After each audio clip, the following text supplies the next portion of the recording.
everybody. Welcome back to the 3+1 podcast, where we talk about people, politics, and pop culture. And today, joining us in the studio on the couch is the one and only BB25 breakout star, Momma Fe, Felicia Cannon. Momma Fe, welcome to 3+1. Thank you. Thank you for having me. I appreciate it. I appreciate you making time to come and join me and our plus ones for this discussion. And there's a lot of questions that I have, a whole lot of things that I want to know. But before I ask anything that I want to know from you, what is one word that you would use to describe yourself that you would want all of your fans, all of your mustard seeds out there to use when talking about the one and only Momma Fe? Well, I don't know if I have one word, but if I had a slogan, it would be to dream big and believe in your dream. Dream big and believe in your dream. Yeah. When I did a lot of research, I watched a lot of interviews to see what was out there about BB25’s Felicia that the world didn't know, that hadn't already been asked. And I saw that a lot of people were asking questions about the show, and they were asking about the experience. And we all want to know more about that. But I really think that we're at a point in our discovery of you that we want to know more about you and who you are. Now, why would you tell your mustard seeds to dream big? How is that reflected in your own life? Well, I say that because I think we as individuals have a tendency to think that dreams are just that. Dreams, something you put in your head, but it's never going to come to fruition. And if that's the way you think, they won't ever come true. So I always tell my son, the young people around me, basically anybody who will listen, God made us unique individuals. He gave all of us talent, skills, gifts, personalities, and there's no limit on what we can achieve or accomplish. So dream big and then believe that the dream can come true, because once you get in that space, then you'll do whatever it takes to work towards the dream. If you're positive energy, you reflect positive energy, you give out positive energy, and you chase the stuff that that feeds you. People, half full mindset versus a half empty mindset. If you don't, again, I'm just going to go back to, if you don't believe in your dreams, your dreams will never come true. Have you always had that faith in yourself, in your dreams, and in the ability of God to make those dreams come true when you have them and you turn them over to Him? I've always had the faith because I've been a Christian all my life. So I know with God, all things are possible. I believe that wholeheartedly from my heart. And I believe that what's for me, what's for you, what's for him, it's already been predestined. So you can't get caught up in, oh my God, I don't want to applaud you because it might take away from me. God has already predestined us when we're born what our life is going to look like. It's just us figuring that out because we stay in touch and in tune enough with God to know, one, what our purpose is, and then how to live in that purpose.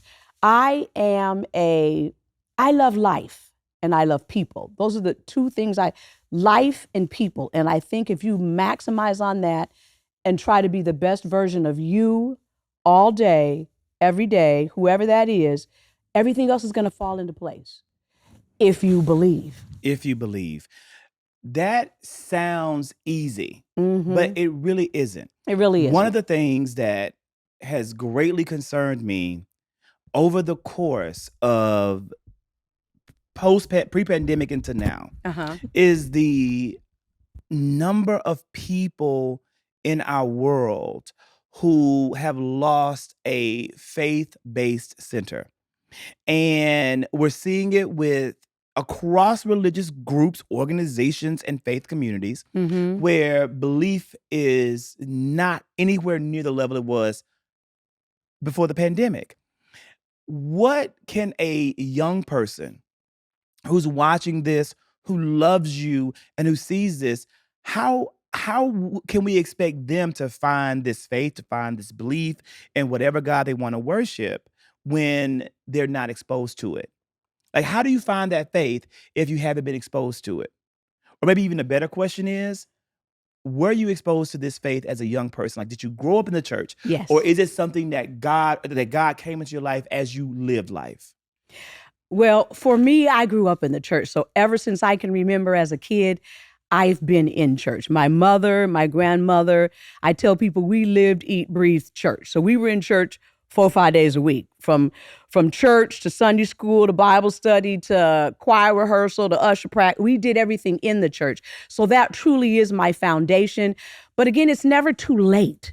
And even for people where they say, church, I know a lot of people that say I know there's a higher being, but I don't necessarily know if I'm believing Jesus Christ, or it might be Allah, and it might be, Buddhism, whatever your religion or whatever, is, or the universe, or whatever it is that you believe in. But I just say, whatever it is, find something that gives you a sense of support and well-being and faith that makes you be able to trust that, again, everybody has a good life possibility if they believe they have a good life possibility.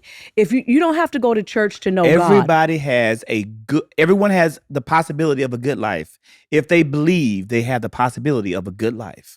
I believe that. I own that, because again, you have a tendency to begat what your thoughts are. So if you don't see yourself as ever being able to accomplish something, then everything you do, you're working in that, I'll never be able to do this. I'll never be able to make that happen for me. I don't have a lot of, it's because, here's a funny, I'm going off task a little bit, but I remember years ago, and I met my husband when I was 37. I got married at 37. Wow. Yeah. So I was single up until then. So my first 15 years in the military, single. And I had always said when I was younger, I wasn't getting married. I was like, or at least not till I'm at least about 30 years old. Now, at 30 years old, I went into panic mode because all my friends were married, had kids and all of that. Now I'm thinking, Felicia, you may have done this wrong. But I remember one time when I was single and I kept trying to figure out, why don't my relationships work? And somebody said to me, because all you ever say is men aren't any good. There aren't any good men out there. So then what do you seem to draw yourself to? You're living in what you're speaking. If you believe all men are bad and there ain't no good ones out there, guess what? Everybody that you run into is going to be them bad ones that ain't no good. But if you tell yourself, there is somebody out there for me. There are good men out there. Everybody isn't a user and abuser and a this and a that. But if you start living like you believe that, you'll find yourself ending up in spaces where those people are. And one day, that's how I met my husband, in a class. We were in a contracting class together when we were in the Air Force. I wasn't looking for a boyfriend or nothing like that. And we met there. The class was 2 weeks. We stayed connected. And here's the real crazy. 4 months later, we got married. And we've been married 26 years.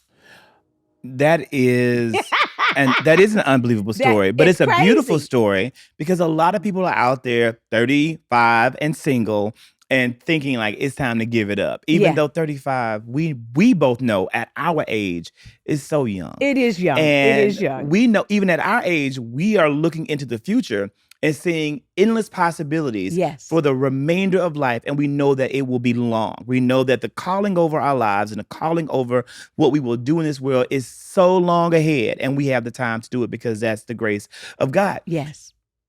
So much was said in your statement. Like this could be that could be unrolled and unpacked. Yes. And so you met the man that you have spent 26 years with. Yes. At 37. Yes. In a class. Then you guys courted, dated, were together for 4 months. 4 months. And then you married. How did you know that Daddy Fee was the one for Momma Fe? So again, another one of those, I used to always say, how do you know when you found the right person? And when I met Dwayne, I stopped asking myself that question. Because you just knew. I just knew. So it's like, I wasn't saying, how do I know he's the right person? I was like, he's the right guy. This is the guy right here. I think he's the person for me. I stopped questioning it when I got in the room with the right person. It was no longer a question. It was no longer a question. And I'll tie that back to dreams and aspirations and all of that. coming through life and in my 30s and 40s and even 50s, when I would be banging my head against the table trying to figure out, Felicia, maybe you shouldn't be doing this. I've learned over the years that anything that's supposed to be, I won't say you don't have to work hard for stuff, because you do have to work hard. But if you're getting resistance in every corner and everything you do, that's when you have to stop and say, okay, come on, God, tell me what I'm supposed to be doing. You got to slow down and say, is this really what I'm supposed to be doing? Sometimes we're trying to force ourselves into spaces we ain't supposed to be in. Because when it's meant to be, it really just kind of lays it out. And that is my belief, that when you're doing what's destined for you, it really just kind of flows right in. It's and the you don't flow. It just works. And when you face the resistance, that's when it's not meant to be, or you're out of flow. You're not in the flow when you're facing the resistance. That's what, I learned a long time ago from watching the Oprah Winfrey show. Yes. So but again, I want to say, but don't look at challenges as where you quit every time you hit a roadblock. So I don't want people to get confused, because you still have to know when something's happening. How do you know the difference between resistance as in it being a challenge and resistance when you're not in the flow? How have you delineated the two? Or discern, the better word is, how have you been able, or throughout the course of your life, learned how to discern the two things? So I'll go back to, how do I know when I've met the right person? For me, and with my faith, when I'm working in the space I'm supposed to be in, I have a sense of peace in what I'm doing. When I'm working in something I know I ain't got no business doing, I'm mad, I'm frustrated, I'm angry, I can't figure out how to make it work, my head hurts, and I'm still saying, should I really be doing this? So again, I believe that when you're in the space you're supposed to be in, you get a sense of peace to say, this is what you're supposed to be doing. That's for me. That's what works for me. So God somehow gives me, I'm in tune enough with God, my spirit, myself, to know when I'm in the space I'm supposed to be in. You have to know you. You have to know you. And you have to be able to listen to the voices in you, and the voices coming to you, to be able to discern when it's a challenge or when it's out of flow. Yes. Okay. So you did how many years in the United States Air Force? 20. I went in and said I was going to do 4 years and get out. In fact, when I was younger, I swore I'd never go in the military. And then, because of some situations that were going on, I ended up going in. I was going to do 4 years and get out. And 20 years later, I retired from the Air Force. Best decision I ever made in my life. I think that, I do want to I want to talk about that. I do want to, because it's a part of the story. Yes. Like when you look at the faith of Felicia Cannon, because we all know your famous quote, like that's why your followers, your fans, those who love you online, who saw Big Brother 25, they, we call them the mustard seeds. Mm-hmm. Because you constantly said, as long as I have the faith of a mustard seed, I can see this through. Yes. And it worked every time. We saw you on the block week after week. We saw the scheming and the manipulating in the background to get you out of the house. But then we also saw, like, over the course of a week, everything changed. Yes. We saw God work it out. We saw your faith of a mustard seed manifest in you staying and staying and staying and making it all the way until the final four of BB25. I think maybe going down in history as one of the, I don't want to say oldest players, but for lack of a better word, second oldest player to make it that far in the game. Yes. A Black woman who lives in Atlanta. Actually, the oldest person to make it that far, but the second oldest person in the history of the show. That's what I was saying. No one of your age has ever made it that far in the game. No. Again, all of that. So with that mustard seed faith and manifesting out your time, I believe, in the Air Force, all of that contributed to you being the player and the woman that you are. So when you say it was a great decision that you ever made, how so? Well, it catapulted my life in the sense that, I went in at 22. So from 18 to 22, I didn't go to college when I got out of high school, because we didn't have the money for me to go to college, and I didn't know enough and have enough wherewithal to know about trying to get scholarships and stuff like that. And I just kept jumping from job to job to job. I would have good jobs. I worked at the post office. I worked as a teacher's aide. I worked cosmetology, but nothing seemed to last. And I knew I had a good work ethic, but just couldn't land anywhere, being a young, kind of broke, poor black female without a degree, trying to figure out how can I get into something business corporate, because that's what interested me. I knew I had leadership ability, but still didn't know what that looked like. And so I figured if nothing else, I could go into the Air Force and I would gain a skill set. And from there, hopefully something would work out. Well, I went into the Air Force. Actually, my first 5 years, I was a cop. The recruiter thought I was crazy, and he's like, "Nah, I don't think you really want to do that." And I'm like, "Yeah, that's exactly what I want to do." So I went in as a cop. And there's I won't say a funny behind that, but I wanted to be a cop because I had experienced some domestic violence from a guy that I was dating. And that's really what made me, I knew if I didn't leave home, he would hurt me or I would hurt him. And I was seeing past what I thought that could look like, just because, and I'm going to say a lot right here, but I remember I used to sleep with a knife under my pillow. That's a lot. As a young girl. I mean, you were 18 to 22. You were a very young woman. Yes. And so I had watched my mom experience domestic violence. And so when it started happening to me, I said, this ain't going to be my story. This is not going to be my story.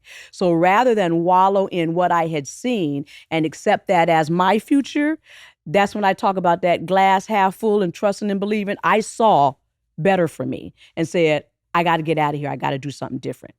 That's what made me sign up for the Air Force. And I wanted to be a cop because I wanted to know how to protect myself. I wanted to learn how to shoot a gun, and I wanted to know all of that stuff where if anybody messed with me going forward, I could protect me. After 5.5 years, I retrained. I went into contracting, and then I did that for 15 years. And then my 19 years federal government service, I also did contracting for another 19 years. So yeah, I've been through a lot, seen a lot in my life, but I've still always believed that anything is possible. I don't care where you come from. A mom, single mom, 5 kids. I'm second oldest of the 5, but my mom always taught us that all things are possible. Never box yourself in and limit yourself. And I always believed that. And I ran with that.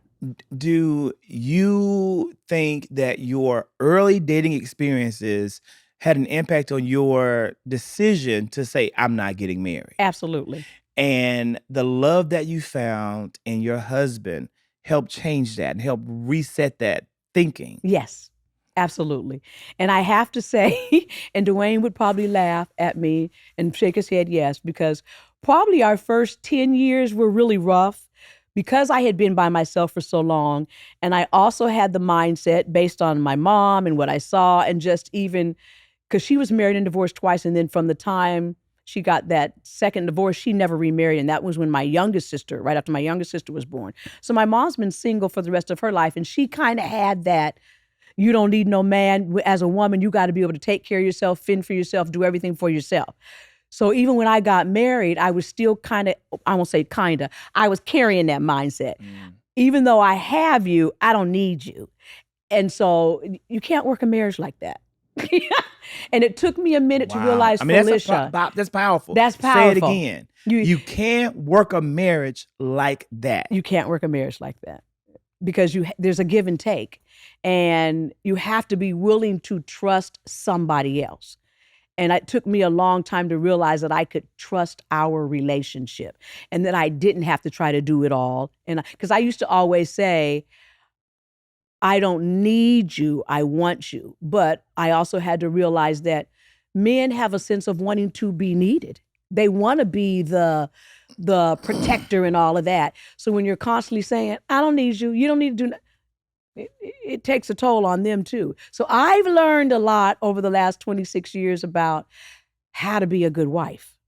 And I'm still learning. Is there anything that younger Felicia at 30, is there any way she could have realized that?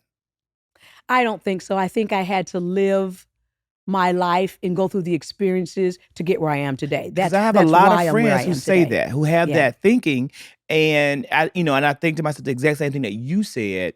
You just got to live long enough to know. You have Yes. to live long enough to see it out. Yes. Because we all do need someone. Yes. And men absolutely do always need, no matter the man, they need to always be needed. Yes. I can't say why. It's just, I think, a part of the inherent DNA. I'm the Yes. exact same way. Like, I have to feel needed in a relationship and valuable in that relationship for it to Yes. work. So I think that's a profound statement that, and it kind of goes into some current issues where we have, like with Jonathan Owens, and Simone Biles. That's something that hit the news this week. It was a big issue. Yes. And everyone had a whole lot to say, but people, who didn't say a whole lot was Simone herself, because I think that she understands her life partner and vice versa. Yes.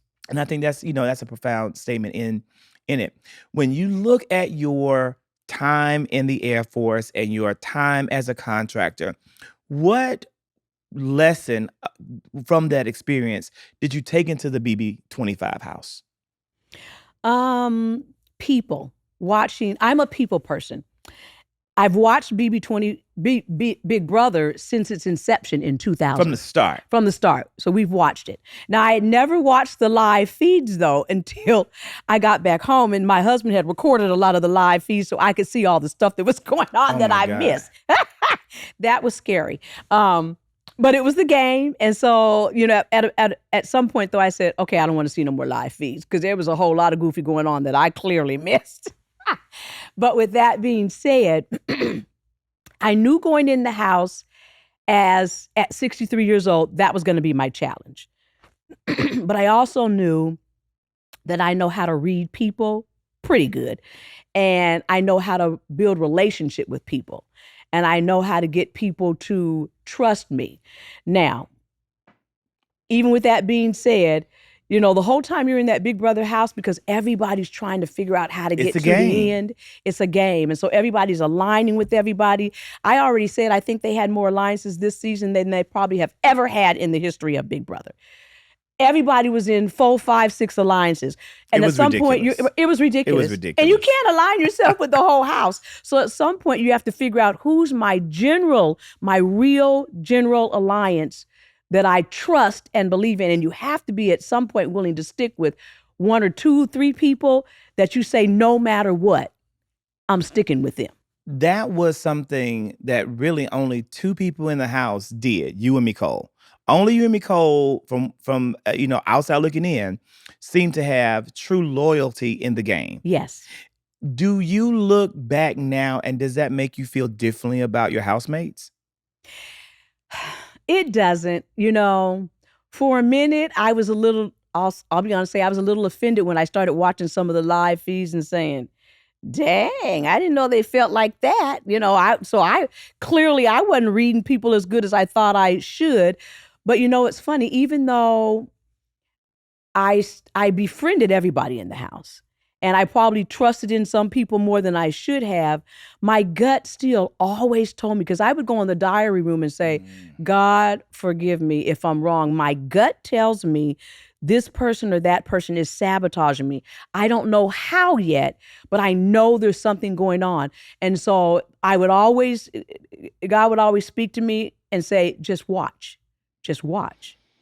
And that's why a lot of times I could figure out what was going on without even holding the conversation. I just have to sit on the couch or sit in the yard and just watch the movement of people.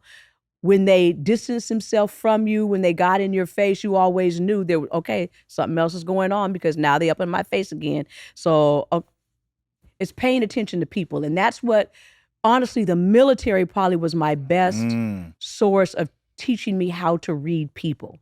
Because in 20 years, I moved 9 times. And every time you drop yourself in a new office, it's all new people. You don't know nobody. You walk in blind. Except for my last 5 years when I was married to my husband. But prior to that, for 15 years, every time I went somewhere, I was the only person I knew when I landed there. And so it's starting over. So you have to learn to read people quick. And that became a skill set that I gained because I moved around so much in the military. There are so many so many lessons you gain from military service. Yes. But I've not heard that, but it makes so much sense. You even see it in the young lady who won the Squid Games challenge, who also served in the military, and her amazing and uncanny ability to identify people and to play that game. It served her very, very well. It really, that's a very powerful point that you made. Now, I want to talk about, we'll talk, you know, a lot of people in their interviews with you, they've asked some of the questions. I was like, that's not a question you should ever ask anybody. Where it's like, who don't you like, or who don't? We're not gonna ask that. I'll never ask that. That's Right, not. I don't right. believe in that. It's not I don't think it's appropriate. But I do want to know from the BB25 group, who are some people? Give me two people that you know you will be friends with for life. Mimi for sure, and actually Blue. Mimi and Blue. I've stayed in touch with Mimi and Blue. Jag, Riley, Heisem. I believe I'll stay connected with Really? Heisem. Yes. You know, Heisem, I loved Heisem. you know, I didn't, but I guess I need to, you know, but again, you'll tell me why I need to Yes. learn to love him. His personality was so off-putting, but yeah, you know, that's just me. That's me. Yeah. Now, when you say you know, I don't think you should have ever watched those feeds. I hate that you did that. Yeah. But what are some things, not about you, but things that you saw in the feeds that shocked you, that surprised you? Like, what? Well, when I found out that different people, you know, we had the Brown Sugar Babes, Mhm. and that was me, Cerie, Jared, and Mimi. And I was where I would have held tight with that four from beginning to end, had we not Well, you and imploded. Mimi, or I love the name Nicole. Yes. Yeah, you Yes. guys thought you were. We thought we were solid. And again, now on the backside, now learning that Cerie and Jared were mother and son, that makes a whole lot of sense. It explains a lot. And then the fact that Izzy realized on day one and went to them and said, look, I know this is your son. And so in order to get her to hold that secret, then they had to keep always her be close. loyal to Izzy. They had to be close to her because they was afraid if they didn't, she would tell it. But what I guess the piece I didn't appreciate is once they realized that she knew this was after, I believe, Cerie had approached me to do a final two.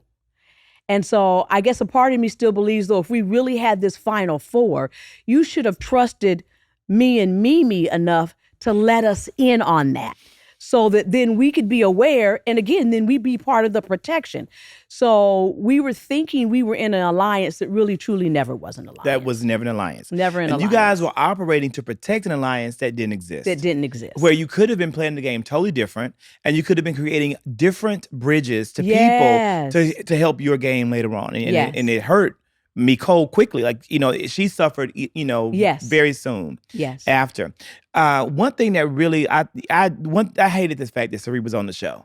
I'll say it. People won't say it. You can tell it right on camera. I hated it because I feel as though being that she's a reality TV legend is going to created an unfair bias in the house toward her. Yes. And it also skewed the fans' experience with this season. Yes. And with really learning and appreciating the fullness of the cast. I also hated the twist. I don't like when if it wasn't for you and Nicole, is there anybody else?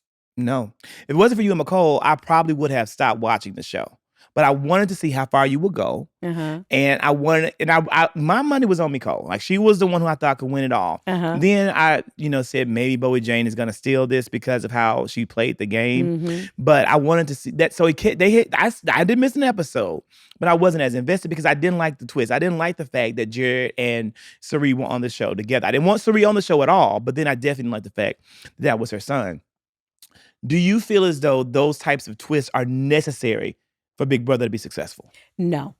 I too, and nothing against Cerie, but I think anybody, because they've had two people, they've had a father and a daughter before. They've had twins, identical twins, where they've flopped in and out of the house.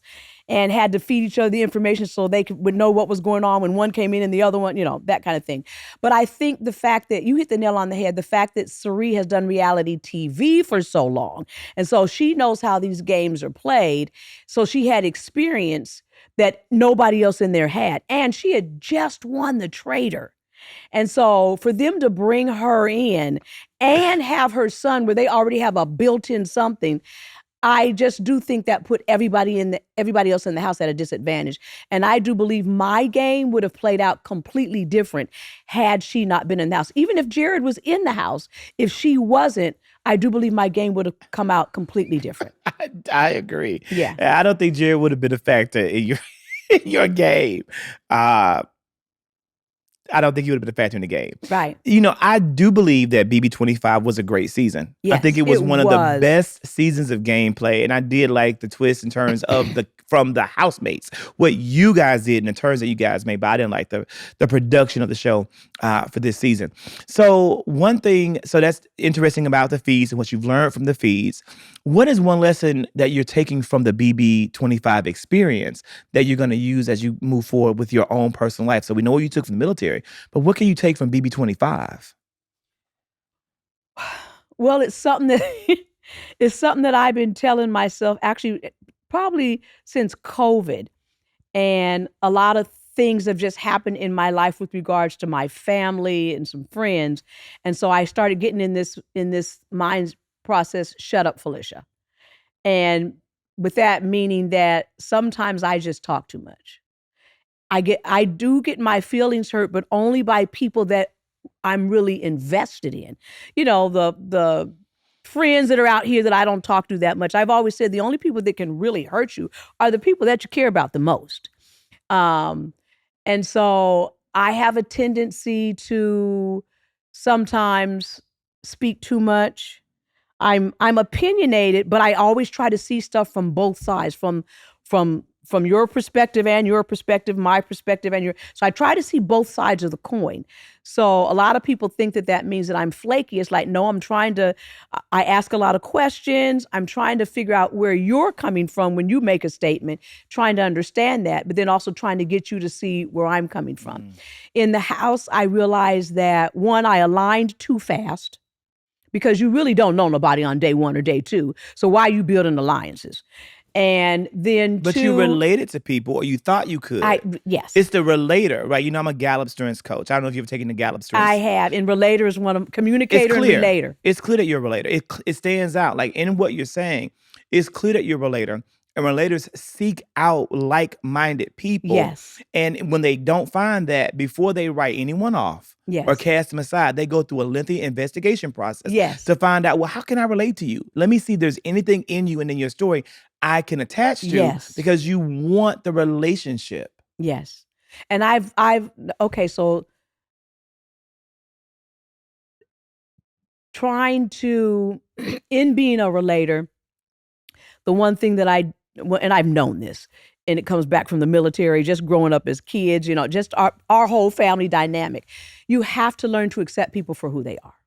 So even like, I loved America and Corey. I knew they were lying about everything in the house, but as people, they really were good kids, fun, good young people. Yeah, like everybody in the house, honestly, I can't say there's anybody in that house that I truly just didn't like. There were people in the house where I thought their gameplay didn't benefit them at all. They made bad decisions. Decisions. And that's why they didn't make it to the Final Four. There you go. Because Cameron, I'm just going to say this. Yeah. Cameron was one where he played an outstanding competition game. One of the best players of all time at competing. I've never seen anything like it. It was amazing. He was so steady. He was so focused, and he was so fast with it. Yes, and he was very driven, but he did not have relationship skills. That was his downfall. And I remember saying to him several times, so what's your strategy? I said, because you realize that when you're not in HOH, nobody even wants to hold a conversation with you. So that tells you haven't built relationships right. They don't like you. They just stay close enough to you so they can stay in front of what they think you're getting ready to do. Right. Relationships they mean everything. So I tried to stay in close proximity to people to understand them, how they flowed. And once I figured out your personality and how I needed to deal with you, I deal with people accordingly. But that's how I deal with people in life. You don't have to like everybody to be able to get along with them, to be able to work with them, to be able to be in the room with them. You just got to be able to manage them while you're in their space and they're in your space. And that is, I think that's a great statement. I think that's a great lesson that we need to take more of it. Like, your mustard seed. This interview is chocked full of beautiful lessons, quotes, and sound bites from Mama Felicia. Beautiful, beautiful, beautiful. When you talked about Cameron. Cameron wasn't liked by the housemates, but he became America's favorite. How? How do you think? I have no idea. Honestly, I really don't.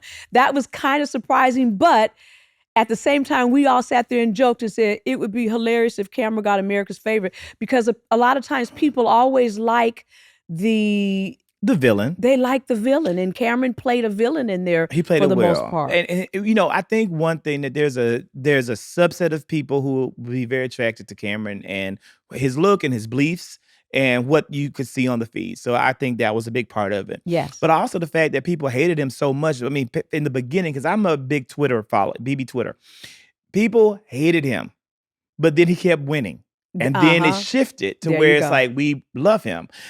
I did not like them bringing him back and saving him multiple times. I thought that was also unfair. Multiple points in the season, I was going to tune out. But you kept me in there, Momma Fe. I kept watching and said, well, let me see if Felicia's going to pull this out. And you kept pulling it out, too. Yeah. But and they didn't save you. No. Production didn't save you. They saved Cameron. And they saved Jack. And I hated that. They saved Jared. This is just me. I'm about to say this between us. But it's really not, because it's not being filmed. I hated the fact that Jag won BB25. I was going for Matt in the final two. And let me tell you why I hated that Jack, because he was saved. He was saved by production. Yes. I don't like on reality TV shows when they save someone and that someone wins because they were given an unfair advantage. Yes. I said it. I put it out there. Zachary Kirk. So, Momma Fe, now, I think we talked a lot about BB25, but what we haven't talked about is what made you do it. What made you, a 62-year-old accomplished realtor from Atlanta, Air Force veteran, do this? What made you say this is a reality show for me? I like a challenge. And I've never looked at my age as a deficit. I feel like I'm youthful in spirit, in heart. And again, I knew that this show was built off competitions, but even more so off relationships. And that's my strength. And so I said, I can do this. You go live in a house with 16 people you don't know. Well, like I said, in the military, all I did was move around and meet new people. So that didn't bother me. And I've always said, we do watch Survivor and Big Brother. Well, Survivor, they out in the woods and they get dirty and all that kind of stuff. And you got bugs. And I just said, no. You done got too old for that one, for real. But I said, I can do Big Brother because you're in the house. And I went in with the mindset that I have to find an edge once I get in there so that I can have some staying power. I went in knowing that I was going to create family dinners. That was I said, Felicia, the way to people's heart is through food. And so you're going to go in and you're going to say, how about if I cook dinner for everybody every day? One, managing the food and the resources that they bring us, because I only brought us food once a week. And so, again, I chased a dream. I always said, I'm going to apply and I believe I'll get on. And I retired last June in 2022. And I told my husband I was going to put on do an application. And he kind of laughed at me at first and said, Felicia, do you really think you're going to get on Big Brother? And I said, yes, I do. And again, once I did it, I said, the faith? I had the faith. And I said, Dwayne, I'm walking through the door. And I even did my video with me saying, Big Brother, I'm walking out my door into your door. You need me. And when I got that call in like March, oh my God. And from that point on, I started packing my bags in May. But they did need you. It was you that kept people like me tuned into the show. Because I wanted to stop watching. I was mad at multiple points. But there has to be a character like you that people like me can relate to that will keep us engaged in this show and keep us sticking through it. And you were that one. So they did need you. Yeah, I guess they did. And here I tell people I didn't play a role. One day I was sitting on the couch with Blue, and Blue said, I can't wait till we get out of the house so that we can see everybody for who they really are. She said, because, I'm only showing about 20 to 30% of who I am. And I thought, my God, who are you, Blue? Not an influencer. Right. And so I told her, She's an I said, attorney or an accountant or something? no, she's a marketing. PR marketing, yes. Yes. Yeah, I love Blue to death. She had a lot of personality and all of that, and she still does. But I told her, I said, well, here's what I'll say to that. When I get out, when you guys see me the night of the thing, when you see me 6 months later, 5 years later, the same Felicia that you saw for 96 days in here, that's the Felicia you're going to see on the outside, because I'm not playing a role. Because that's I'm the just Felicia you've showing you always me. been. All I know how to do is do me. Yeah, to the people like the Blue, I will definitely follow her social medias and give her another look. Yeah. She wasn't a character who a housemate I didn't like. Yeah. But it was the inauthenticity of that character. Yes. That it was so clearly not genuine. Yes. That it was a turnoff for me. Very similar, I hate to say, because I really wanted to embrace my Mississippi sister Jasmine, also an Atlanta girl.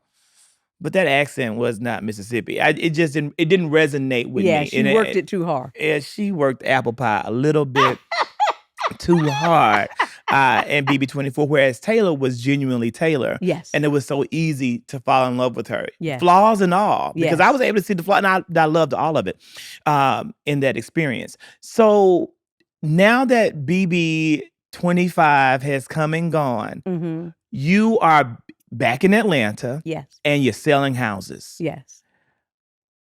Why is now the time to buy? Well, people have to get past this high interest rate. And it's going down. It's going down. And it's going to keep going down, I believe. But even if it doesn't, and it just kind of stays right here for a minute, if you need to buy, if you want to buy, I say to like my son, he's 24, he still lives at home with us, because I thought, why go out and pay $1,500, $2,000, $2,500 on somebody else's property when you can be putting that towards a property that's yours, that you own? The interest rates are going to go back down again, and you refinance. And so I'd rather see people continue to buy and have something of their own as an investment. And then when the time is right, refinance, sell. But I don't believe the prices of houses are going to go down. And so if you just keep waiting, into higher prices. Home prices won't go down. No. Not in this area. Not if you live in Metro Atlanta. The prices won't go down. They're not going to go down, because this is a very transient state. And one thing I have noticed rent being isn't going to here, go down either. Rent That's ain't the going problem, down too. either, because everything is exploding. Atlanta is growing. People are still coming in. They don't have to go down. So all you're doing is waiting yourself into higher prices. So why not invest in yourself? What niche of the market or what part of the market is your niche?